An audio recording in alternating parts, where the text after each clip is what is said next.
Hello guys, in this session of tension member,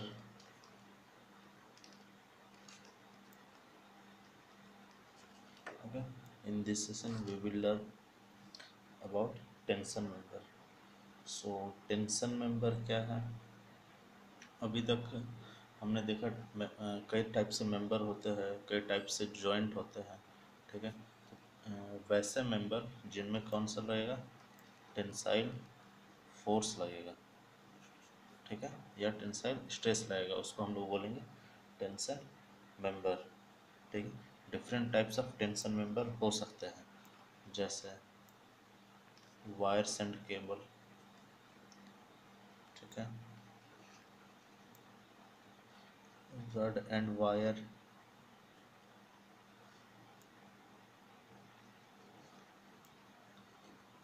single single structural shape और plate,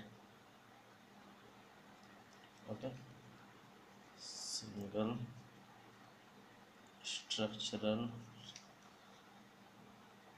shape और plate, वैसे plate या कोई shape जो कि सिंगल स्ट्रक्चरल हो, और या फिर बिल्टअप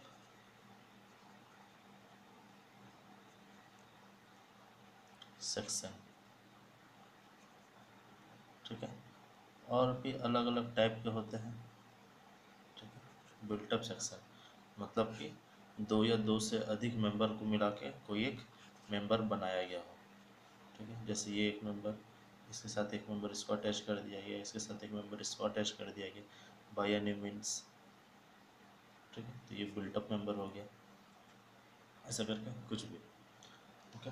तो टेंशन मेंबर डिफरेंट टाइप्स के होते हैं और इनका डिफरेंट डिफरेंट शेप हो सकता है, कुछ भी सर्कुलर, अलग अलग शेप के हो सकते हैं, ठीक है। एंगल मेंबर गस्टेड प्लेट से कनेक्टेड है, बैक टू बैक, ठीक है। चैनल सेक्शन, ओके, अलग अलग शेप के टेंशन मेंबर हो सकते हैं, ठीक है।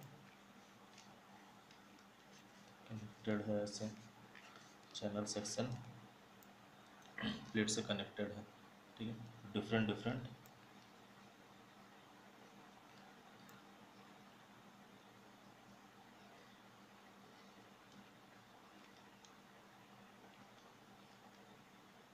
Different types of section member tension member हो सकते हैं, ओके। नाउ अब tension member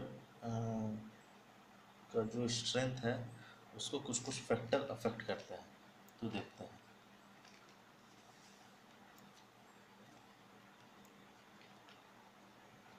factor affecting strength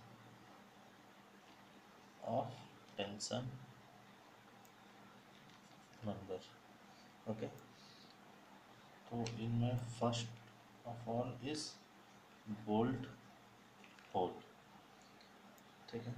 अब जो बोल्ट होल होता है वो क्या है कि जो नेट एरिया ऑफ सेक्शन है उसको रिड्यूस कर देता है, ठीक है। तो इसको बोल सकते हैं bolt hole net area of section get reduce. अब जैसे ये प्लेट है, यहाँ से हम लोग इस बोल्ट को निकालिए तो इसका एरिया रिड्यूस होगी, एरिया रिड्यूस होगा तो स्ट्रेंथ भी रिड्यूस हो जाएगा, ठीक है।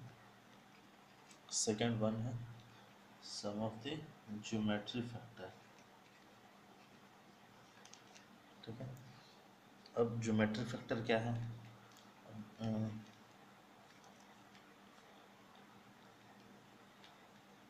अब जैसे ये मेरा पिच, ये जैसे मेरा गॉज, ठीक है, ये मेरा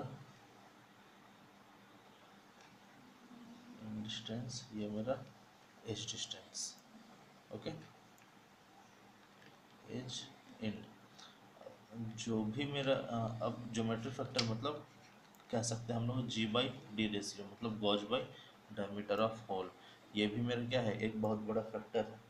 ठीक है, तो ये G/D रेशियो जितना कम होगा, ये जॉइंट उतना ज़्यादा एफिशिएंट होगा। ठीक है, मीन्स G/D रेशियो कम होना चाहिए, मतलब डायमीटर मेरा, डायमीटर ऑफ होल ज़्यादा होना चाहिए, गॉज कम होना चाहिए, तो ये ऑटोमेटिक क्या हो जाएगा, कम हो जाएगा, डिनोमिनेटर बढ़ेगा तो एफिशिएंसी मेरा बढ़ जाएगा। तो ये इस टाइप से कुछ ज्योमेट्री फैक्टर्स। ठीक है, अगला क्या है, तो डक्टिलिटी। ठीक है, डक्टिलिटी क्या है, ductility is a property of extension of material. ठीक है, मटेरियल एक्सटेंड कर जाता है, मतलब स्ट्रेस उस पर प्रोड्यूस होगा तो वो अपने आप में क्या होगा, फैल जाएगा। ठीक है, स्ट्रेन करेगा, स्ट्रेन डेवलप हो जाएगा। अब जैसे मटेरियल डक्टाइल होगा, ठीक है, वो स्ट्रेस कैरिंग कैपेसिटी उसका बढ़ जाता है, तो more ductile material can take more stress. ठीक है, and even distribution of stresses भी उसमें होता है, तो हम बोल सकते हैं more ductile material can take more stress. ठीक है, due to even distribution of stress. ठीक है, नेक्स्ट वन क्या है, तो next one is residual stress. ठीक है, रेसिडुअल स्ट्रेस क्या है, जब हम लोग बात करेंगे तो ये जो, जब भी मेरा फटीग कंडीशन होगा, ठीक है, तो उस केस के लिए रेसिडुअल स्ट्रेस मेरा बहुत इम्पोर्टेंट वर्क में आएगा। ठीक है, नेक्स्ट वन क्या है, तो स्पेसिंग ऑफ फास्टनर। अब स्पेसिंग ऑफ फास्टनर क्या देख चुके हैं, ये pitch in in the direction of force and gauge in the perpendicular direction of force.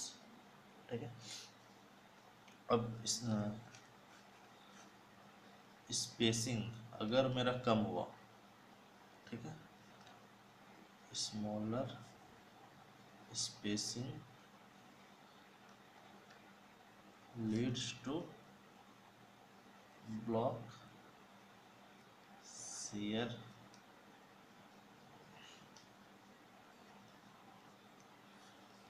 failure। Okay, इसमें स्पेसिंग कम होगा तो ये फेल हो सकता है बाय ब्लॉक शेयर, जो हम लोग पीछे देख चुके हैं। ठीक है, और आगे भी अभी हम लोग इस चैप्टर में देखेंगे। ठीक है, अब एक इम्पॉर्टेंट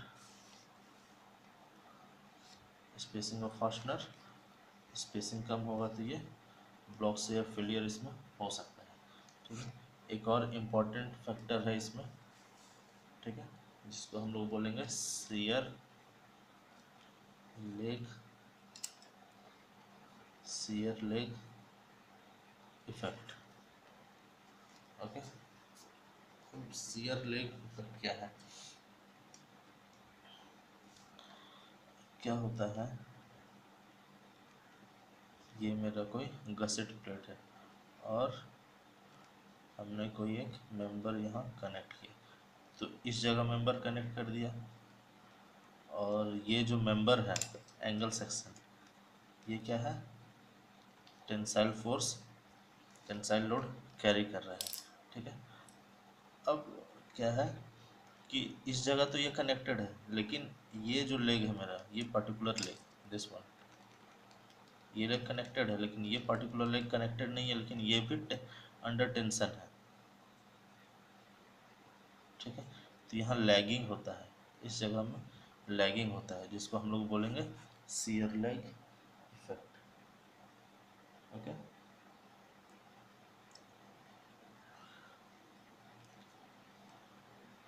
नेक्स्ट आगे देखते हैं। हम लोग अब देखेंगे नेट एरिया ऑफ प्लेट। ठीक है, अब हम लोग नेट एरिया के बारे में देखेंगे, क्योंकि हम जान रहे हैं कि जितना नंबर ऑफ होल्स मेरा ज़्यादा होगा, स्ट्रेंथ ऑफ प्लेट उतना मेरा रिड्यूस होगा।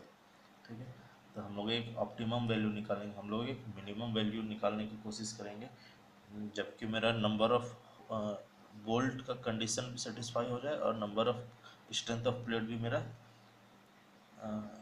वो कंडीशन को भी हम लोग सेटिस्फाई कर ले। ठीक है, तो हम लोग दो टाइप का जॉइंट बोल्टिंग जानते हैं, एक chain bolting and second one is staggered bolting. Okay, तो चेन बोल्टिंग देखते हैं सबसे पहले।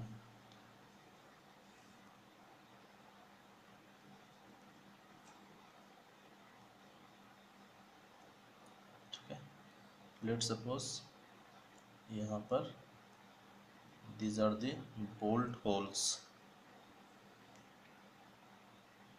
ओके, अब क्या है, ये इधर P force and air P force, जो भी मेरा फेलियर प्लेन होगा ये हो सकता है 1 1 और 2 2। ठीक है, 1 1 एंड 2 2 दोनों चेन बोल्टिंग है, तो दोनों को हम कंसिडर कर सकते हैं। ठीक है, तो फर्स्ट ऑफ ऑल एक ही जैसा है तो हम किसी एक को ले लेते हैं, और किसी एक को क्या 1 को ही लेते हैं। ठीक है, क्योंकि ये पहले आ रहा है। सो अब यहाँ पर मेरा नेट एरिया क्या होगा, net area is equal to gross area minus hole area. ठीक है, यहाँ मेरा ग्रॉस एरिया क्या है,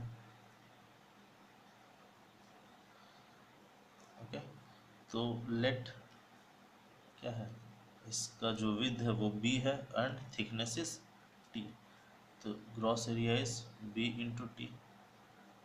okay, and hole area is dh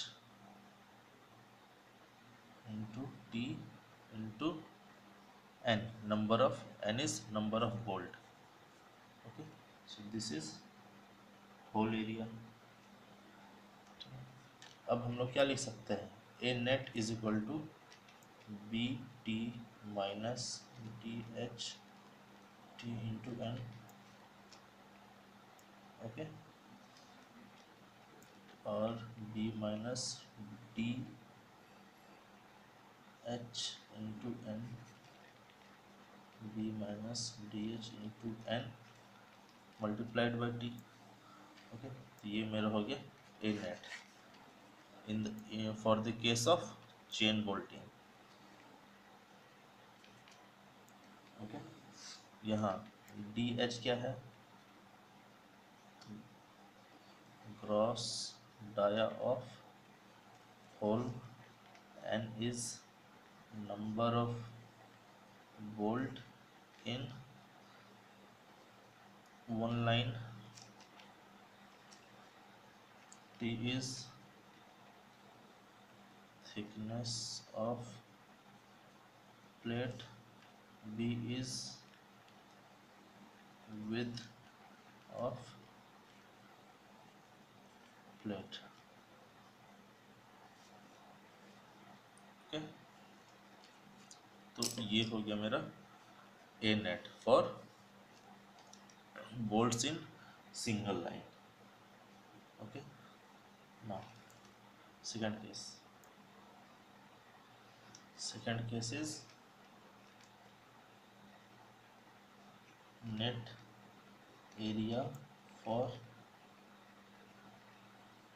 staggered bolt or staggered joint। okay, so this will this portion we will teach we will learn it next session. Okay, so that's all for this session. Be safe, be inside in this pandemic situation. Stay blessed. Namaskar.